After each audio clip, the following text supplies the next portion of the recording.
আসসালামু আলাইকুম, সবাইকে নতুন একটি ভিডিও দেখার আমন্ত্রণ জানাচ্ছি। তো আজকে আমি ২টা ভ্যানিলা কেক ডেকোরেশন আপনাদের সঙ্গে শেয়ার করব। তো চলুন দেখতে থাকি। এই তো কেকগুলোকে আমি ৩টি লেয়ার করে কেটে নিয়েছি। এখানে একটি বোর্ড নিলাম। বোর্ডে একটু ক্রিম মেখে নিয়ে তারপরে অ্যাড করে দিচ্ছি আমি এই তো সুগার সিরাপ। কেকটাকে সুগার সিরাপ দিয়ে সোক করে নিচ্ছি। স্পঞ্জ কেকে অবশ্যই সুগার সিরাপ ব্যবহার করতে হয়। তারপরেই তো এখানে দিয়ে দিচ্ছি হচ্ছে ক্রিমটাকে আমি সুন্দরভাবে লেয়ারের উপর স্প্রেড করে দিচ্ছি।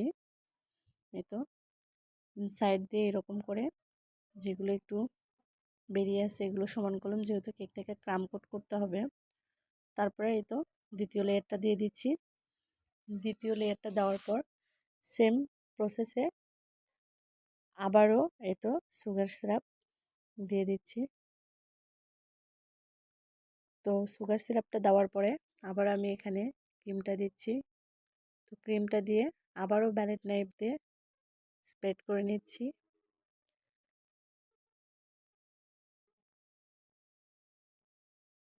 তারপরে থার্ড লেয়ারটা দিয়ে দিলাম। তারপরে এই তো কেকটা আমি ফিনিশিং দিয়ে নিয়ে নিয়েছি। তারপরে এটাকে আমি আধা ঘন্টার জন্য ফ্রিজে সেট করে নিলাম। যেহেতু এই কেকটাকে আমি উপরে চকলেট দিয়ে কোট করে নিব, এই জন্য আমি চকলেট গানাশটা রেডি করে এভাবে কেকের উপরে দিয়ে দিচ্ছি। উপরটা হবে অনেকটা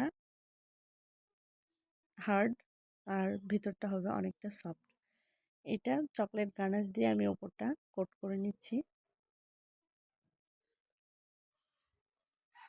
এই তো সুন্দরভাবে এটাকে কোট করে নিলাম। তারপরে সাইডে যেগুলো ছিল সেগুলো একটু টিস্যু দিয়ে আমি সুন্দর করে ক্লিন করে নিয়েছি।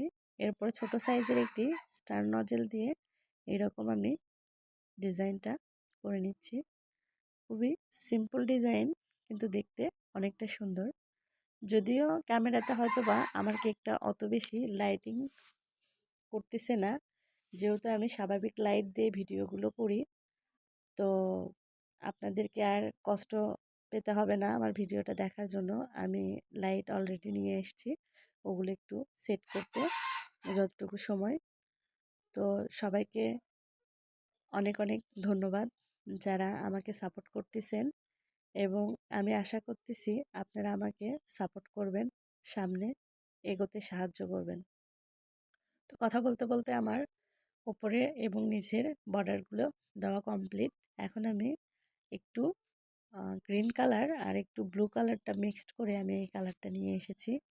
তো এটা দিয়ে এখন পাইপিং ব্যাগের সাহায্যে আমি ছোট ছোট লিপ দিয়ে নিচ্ছি। কেকটা কিন্তু বাস্তবে সামনে থেকে দেখতে অসম্ভব সুন্দর লাগতেছিল, যদিও ক্যামেরাতে হয়তো অতটা বোঝা যাচ্ছে না। তো এই তো এই কেকটা আমার অর্ডার করেছিল একটি রিপিট কাস্টমার ভাইয়া। তো এই তো কেকটাকে আমার সাজানো শেষ। এখন উপরে একটু চকলেট চিপস আমি এভাবে দিয়ে দিব। যদিও এটা ভ্যানিলা কেক, কিন্তু উপরটা আমি রেখেছি চকলেটই। তো দুইটা কম্বিনেশনে কেকটা খেতে নিশ্চয়ই অনেক বেশি মজা হবে ইনশাআল্লাহ। তো এই তো আমার কেকের ফাইনাল লুকটা।